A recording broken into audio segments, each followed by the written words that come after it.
মাননীয় প্রধান অতিথি এবং উদ্বোধকের সদে অবগতির জন্য জানাবো, বগুড়া জেলা খাদ্য উদ্বৃত্ত একটি জেলা, যেখান থেকে আমরা যে পরিমাণ ধান, চাল, আলু, অন্যান্য সবজি উৎপাদন করি, আমরা বগুড়ার 36 লক্ষ মানুষ খাবার পরেও এখান থেকে 7,50,000 মেট্রিক টন খাদ্য বাংলাদেশের 63 জেলা এবং দেশের বাইরে আমরা সরবরাহ করি, যার মূল্য 3,500 কোটি টাকা। বগুড়ার উন্নয়নের ব্যাপারে মাননীয় সড়ক পরিবহন, সেতু, নৌ এবং রেল মন্ত্রণালয়ের দায়িত্বপ্রাপ্ত মন্ত্রী একটি মূল্যবান কথা এখানে বলেছেন। মাননীয় প্রধানমন্ত্রী যেহেতু বৈষম্যহীন বাংলাদেশ চায়, আমরাও বৈষম্যহীন বাংলাদেশ চাই, কিন্তু বৈষম্যহীন বাংলাদেশের বগুড়ার মানুষ আমরা ন্যায্যতার ভিত্তিতে উন্নয়ন চাই, আমরা প্রাপ্যতার ভিত্তিতে উন্নয়ন চাই এবং এই বৈষম্যহীন উন্নয়নের জন্যই বগুড়ার যেটুকু ঘাটতি সেটা পূরণ হবার পথে বা পূরণ হওয়ার কার্যক্রম চলছে।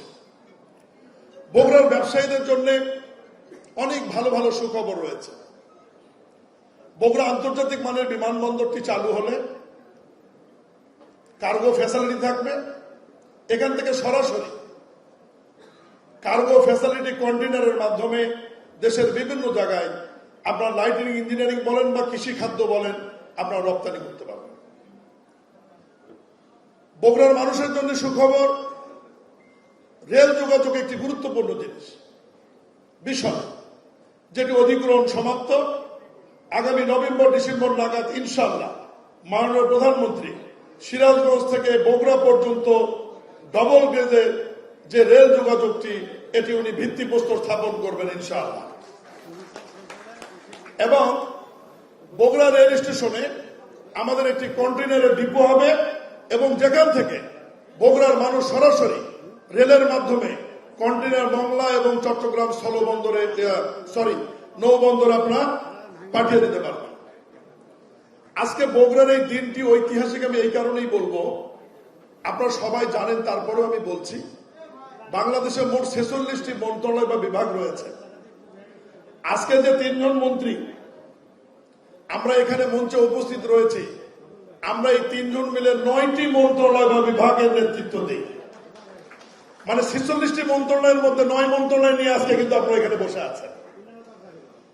আমাদের মাননীয় বাণিজ্য মন্ত্রীর কাছে 3টি মন্ত্রণালয়, সড়ক সেতু মন্ত্রীর কাছে 2টি মন্ত্রণালয়, আমার কাছে 1টি মন্ত্রণালয় এবং 1টি বিভাগ। এই 9টি মন্ত্রণালয় বা বিভাগ আজকে চেম্বারের অনুষ্ঠানে আসছে। সেই কারণে Bogura chamber commerce and industries এর ইতিহাসে আজকের দিনটি অবশ্যই স্মরণীয় হয়ে থাকবে। বগুড়া শহরের রেল লাইনটি আমাদের জন্য একটি ক্যান্সার।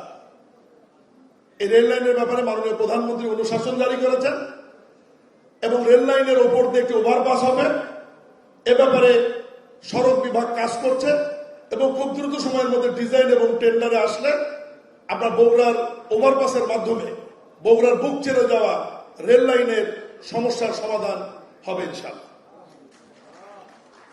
বগুড়া শহরের করতোয়া নদী, এই অঞ্চলের মানুষকে আমরা কখনো ভেবে দেখেছি যে এই খরস্রোতা করতোয়া নদীতে পানি নেই কেন? পানি নেই কারণ একটা, গোবিন্দগঞ্জের কাটাখালী ব্রিজের নিকট বাঙ্গালী নদীর ওখানে বাঁধ তৈরি করে পানির প্রবাহটি বন্ধ করা রয়েছে, যেটি ইতিমধ্যেই বর্তমান সরকারের মাননীয় প্রধানমন্ত্রীর নেতৃত্বে পানি সম্পদ মন্ত্রণালয়ে ইতিমধ্যেই 1100 কোটি টাকার একটি প্রকল্প অনুমোদন হয়েছে, যেখানে বাঙ্গালী নদীর ওখান থেকে 3 কিলোমিটার নদী পুনঃখনন করে একদম ওখান থেকে শুরু করে বগুড়া সীমানা পর্যন্ত করতা নদী পুনঃখনন হয়ে শহরের মধ্যে নদীর 2 পাশে আমাদের মাননীয় সংসদ সদস্য রেজাউল করিম বাদশাহী প্রস্তাবটি দিয়েছেন, সৌন্দর্য বর্ধন রাস্তা তৈরি করে এবং খরস্রোতা নদীকে পুনরায় স্রোতধারায় পরিণত করা হবে ইনশাআল্লাহ। সড়ক বিভাগের অনেকগুলি প্রকল্প হাতে নেওয়া হয়েছে। বগুড়ার অনেকগুলো বিষয় দৃশ্যমান হয়েছে, কিছু বিষয় দৃশ্যমানের অপেক্ষায় রয়েছে। যেমন বগুড়া নওগাঁ রাস্তা 6 লেনে রূপান্তরিত হচ্ছে। মোকামতলা থেকে জয়পুরহাটের হিলি রাস্তা পর্যন্ত 6 লেনে রূপান্তরিত হচ্ছে। বগুড়া থেকে নাটোর পর্যন্ত রাস্তাটি 4 লেনে রূপান্তরিত হবে। হাইওয়েতে শেরপুরের মানুষের যে জনদুর্ভোগ, বনানী এবং মাটিডালি, এই 3টি জায়গায় এলিভেটেড বা উড়াল রাস্তা নির্মিত হবে, যার মাধ্যমে এই 3 এলাকার যানজটের সমস্যার সমাধান হবে। বাইপাসটি 4 লেন হবে। গাবতলীতে বাইপাস হবে, মোগামতলাতে নতুন একটি বাইপাস হবে এবং এই কাজগুলি দ্রুত বাস্তবায়ন করবার জন্য বগুড়ার সড়ক বিভাগকে কষ্ট করে যেতে হতো রংপুর। আজকেই মাননীয় মন্ত্রী বগুড়া, গাইবান্ধা, জয়পুরহাট, নওগাঁ এবং সিরাজগঞ্জ নিয়ে বগুড়া সড়কের জোন অফিসের উদ্বোধন করবে এই কাজগুলি দ্রুত বাস্তবায়ন করবার জন্য। কয়েকদিন আগেই আমি এবং ক্রীড়ামন্ত্রী একটা অনুষ্ঠানে এসেছিলাম।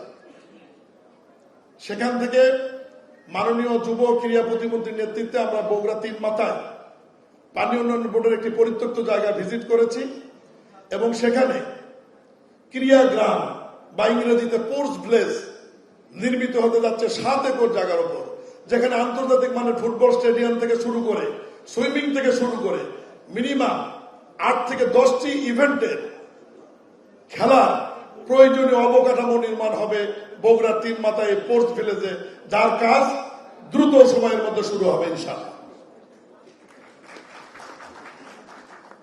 ইতিমধ্যে বগুড়ার দৃশ্যমান যে বিষয়গুলো, বগুড়া আন্তর্জাতিক মানের বিমানবন্দরের খবর আপনারা পেয়েছেন, যেটির কার্যক্রম চলমান রয়েছে।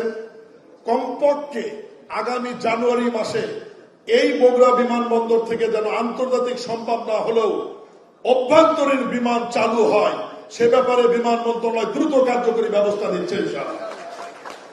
এবং আগামী মাসে বাংলাদেশের ইতিহাসে প্রথম যে ড্রোন ফ্যাক্টরিটি বগুড়া বিমানবন্দরে হবে, সেটি আগামী মাস থেকে এই অবকাঠামো উন্নয়নের কার্যক্রম বাংলাদেশ বিমান বাহিনী শুরু করবেন ইনশাআল্লাহ।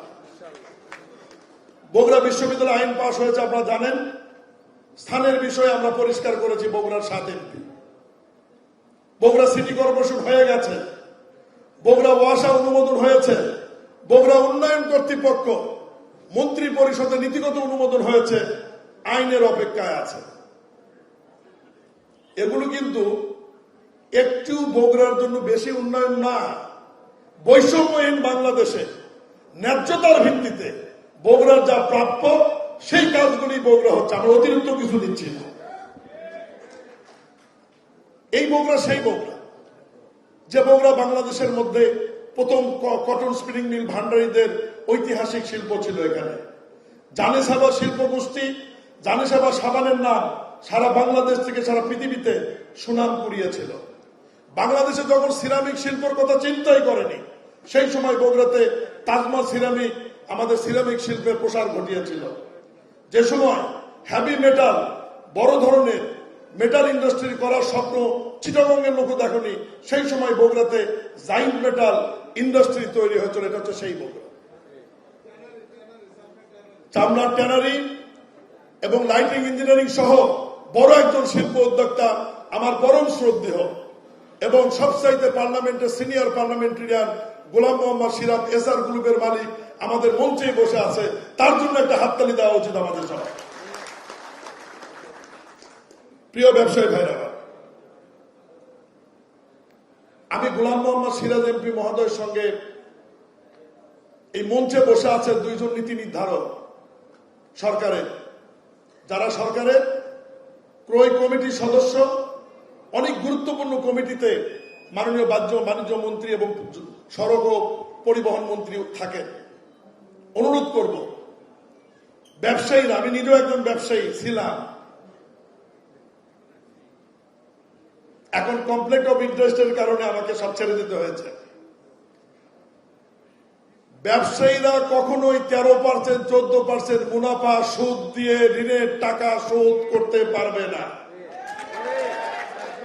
যে কোনো মূল্যে আমাদেরকে 1 ডিজিটে যেতেই হবে। 1 ডিজিটের সুদের হার, সহজ চিত্তের ঋণ এবং প্রকৃত ব্যবসায়ীরা যাতে ঋণ পায় এবং ব্যবসা করার সুযোগ পায়, এ ব্যাপারে নীতি নির্ধারণী আপনারা যারা রয়েছেন সরকারের, মাননীয় প্রধানমন্ত্রী বলে সমতার ভিত্তিতে শিল্প যে জেলাগুলিতে বেশি এগিয়ে গেছে তাদেরকে অগ্রাধিকার দিয়ে আমাদেরকে এগিয়ে নিতে হবে। আমি মাননীয় প্রধানমন্ত্রী এবং উদ্বোধকের সদয় অবগতির জন্য জানাতে চাই, বাংলাদেশে নতুন কোন ব্যাংক সৃষ্টি হলে সেই ব্যাংকের প্রথম 3টি শাখা উদ্বোধন হয়, একটি ঢাকা, একটি চট্টগ্রাম আর একটি বগুড়া। বাংলাদেশে যতগুলি বাণিজ্যিক ব্যাংক আছে এবং সরকারি ব্যাংক আছে সমস্ত ব্যাংকের শাখা বগুড়া শহরে আছে। ব্যাংক একটি বাণিজ্যিক প্রতিষ্ঠান, তারা বগুড়া শাখা করবার কারণই তো বোঝা যায় যে বগুড়ার ব্যবসা এবং বগুড়ার শিল্প কত দূর এগিয়ে রয়েছে। সেই কারণে আমি আপনাদের অনুরোধ করব যে বগুড়ার ব্যাপারে আরো গুরুত্ব বেশি দেওয়ার জন্য। মাননীয় প্রধানমন্ত্রী বগুড়ার কৃতি সন্তান জনাব তারেক রহমান, আমাদের সন্তান, আমাদের ভাই। উনি বগুড়ার ব্যাপারে হয়তো জোরালো কিছু বলবেন না, কিন্তু বগুড়ার সন্তান হিসেবে উনি অন্তর থেকে চান বগুড়ার উন্নয়ন হোক। আমরা যারা বিএনপি করি, আমরা যে বিএনপি সরকার গঠন করেছি, সেই বিএনপির প্রতিষ্ঠাতা মহান স্বাধীনতার ঘোষক শহীদ রাষ্ট্রপতি জিয়াউর রহমানের জন্মস্থান এই বগুড়া। আমরা যে নেত্রীকে অনুসরণ করি, যে নেতৃত্ব মেনে দীর্ঘদিন লড়াই সংগ্রাম করেছি, রাজনীতি করেছি, সারা বাংলাদেশের মানুষের মণিকোটায় তার নাম রয়েছে। আমাদের শ্রদ্ধেয় মা বেগম খালেদা জিয়া এই বগুড়া থেকে বারবার নির্বাচিত হয়েছে। আমি সেদিনও বক্তৃতায় বলেছি, আজকেও রিপিট করতে চাই, বগুড়া জেলা এমন একটি জেলা, এই জেলাতে বগুড়ার প্রার্থীর বাহিরেও দলের বৃহত্তর স্বার্থে বাইর থেকে যোগ্যতম দলের শীর্ষস্থানীয় নেতাদেরকে নমিনেশন দেওয়া হয়েছিল। আমরা তাদেরকেও বিপুল ভোটে ধানের শীষ থেকে নির্বাচিত করে দিয়েছি। এর মধ্যে উল্লেখযোগ্য সাবেক স্থায়ী কমিটির সদস্য মরহুম ব্যারিস্টার মওদুদ আহমেদ গাবতলী থেকে নির্বাচিত হয়েছিলেন। পরম শ্রদ্ধেয় স্থায়ী কমিটির সাবেক সদস্য ব্যারিস্টার জমিরুদ্দিন সরকার সদর থেকে নির্বাচিত হয়েছিলেন। দলের বর্তমান মহাসচিব, আমার মন্ত্রণালয়ের দায়িত্বপ্রাপ্ত শ্রদ্ধেয় মন্ত্রী মির্জা ফখরুল ইসলাম আলমগীর 18 সালে এই বগুড়া সদর থেকে মানুষ বিপুল ভোটে তাকে নির্বাচিত করে দিয়েছিলেন। পরবর্তীতে তিনি শপথ না নেবার কারণে গোলাম মোহাম্মদ সিরাজ সাহেব উপনির্বাচনে এখান থেকে নির্বাচিত হয়েছিলেন। আজকে সিরাজ ভাইয়ের শ্রদ্ধেয় মাননীয় এমপির কিছু কথার সাথে আমি একমত, কিছু কথার সাথে আমি একমত নয়। বগুড়া কেন আমরা গোপালগঞ্জ করতে যাবো? গোপালগঞ্জের সাথে উদাহরণ কেন হবে বগুড়া? বগুড়া তো বগুড়ায়, বগুড়ার নিজস্ব পরিচয় রয়েছে। বগুড়া উত্তর চব্বিশ এমন একটি জেলা, যে জেলার উপর দিয়ে 13টি জেলার মানুষকে যাওয়া আসা করতে হয়। বগুড়ার ঐতিহ্য, বগুড়ার ইতিহাস, বগুড়ার কৃষি, বগুড়ার শিল্প, বগুড়ার মানুষের পড়াশোনা, বগুড়ার মানুষের ঐতিহ্য স্বীকৃতায় নিয়ে বগুড়া সারা বাংলাদেশের মধ্যে একটি উজ্জ্বল নক্ষত্রের মতো জেলা হয়ে রয়েছে। শুধুমাত্র আমরা 7 জন এমপি একটু ধাক্কা দিলেই বাকি কাজ শেষ হয়ে যায়। আমরা কাজ করছি, আর আমরা বক্তৃতায় এক এক সময় এক একজন এক এক বছরের কথা বলি। আমাদেরকে একটি জায়গায় এসে সবাইকে অবস্থান নিতে হবে, সেটি হচ্ছে 111-এর পর থেকে বগুড়ার কোন উন্নয়ন হয়েছে? 2006 সালের পরে বগুড়ার কোন উন্নয়ন হয়েছে? তার মানে আজ থেকে কথা ক্লিয়ার স্পষ্ট, বিগত 20 বছরে বগুড়ার কোন উন্নয়ন হয়নি। আমরা কেউ বলি 15, কেউ বলি 17। মানুষ, দেশবাসী এবং সরকারকে কনফিউজ করার কোন সুযোগ নাই। ফখরুদ্দিন মঈনুদ্দিন স্বৈরাচার সরকার আসার পর থেকে বগুড়ার মানুষ উন্নয়ন বঞ্চিত। বগুড়ার ব্যক্তি বিশেষ শিক্ষিত ছেলেরা চাকরি পায়নি, বগুড়ার চাকরিজীবীরা ভালো পোস্টিং পায়নি, বগুড়া যারা চাকরি করতো তারা প্রমোশন পায়নি, বগুড়া যারা বিভিন্ন প্রতিষ্ঠান তারা সুবিধা পায়নি, ঋণ পায়নি, কোনো কিছু পায়নি, শুধুমাত্র বগুড়া বাড়ি হওয়ার কারণে। আজকে 6 এমপি আমাকে সবসময় সাহস দেয়, তার পার্লামেন্টেও কথা বলেছে। 6 এমপি আমার সাথে আছে। আমাদের বগুড়ার উন্নয়নের লড়াই, আমি এর আগেও বলেছি, যতই সমালোচনা করেন, যতই বাধা আসুক না কেন, বগুড়ার উন্নয়নের স্বার্থে এক বিন্দু আমরা ছাড় দেব না ইনশাআল্লাহ। বগুড়া জেলাকে শহীদ রাষ্ট্রপতি জিয়াউর রহমানের জেলা হিসেবে, বেগম খালেদা জিয়ার জেলা হিসেবে, মাননীয় প্রধানমন্ত্রী তারেক রহমানের জেলা হিসেবে বাংলাদেশের মধ্যে একটি অনন্য জেলাতে রূপান্তরিত করবার জন্য যা যা করার প্রয়োজন করা হবে ইনশাআল্লাহ। আমি পরিশেষে বগুড়ার উন্নয়নে, বগুড়ার শ্রমজীবী মানুষের খেটে খাওয়ার স্বার্থে বগুড়ার ব্যবসায়ীদেরকে ঐক্যবদ্ধভাবে আগামী দিনগুলোতে ব্যবসা পরিচালনার আহ্বান জানিয়ে আজকের এই সুন্দর অনুষ্ঠানের আয়োজন করবার জন্য ধন্যবাদ এবং কৃতজ্ঞতা জানিয়ে, বিশেষ করে বাংলাদেশের অত্যন্ত দুইজন গুরুত্বপূর্ণ মন্ত্রী, যাদের হাতে 4টি মন্ত্রণালয়, 3টি মন্ত্রণালয়, এই 7টি মন্ত্রণালয় 2 মন্ত্রী আজকে অনুগ্রহ করে আমাদের এই বগুড়া শহীদ রাষ্ট্রপতি জিয়াউর রহমানের পুণ্যভূমিতে এসে আমাদেরকে কৃতজ্ঞতা আদর্শ করেছে। এই জন্য তাদের প্রতি ধন্যবাদ এবং কৃতজ্ঞতা জানিয়ে আমার বক্তব্য শেষ করছি। বাংলাদেশ জিন্দাবাদ, শহীদ রাষ্ট্রপতি জিয়াউর রহমান অমর হোক, বেগম খালেদা জিয়া অমর হোক, তারেক রহমান জিন্দাবাদ, বগুড়াবাসী জিন্দাবাদ, সবার আগে বাংলাদেশ, সবার জন্য বাংলাদেশ। আসসালামু আলাইকুম।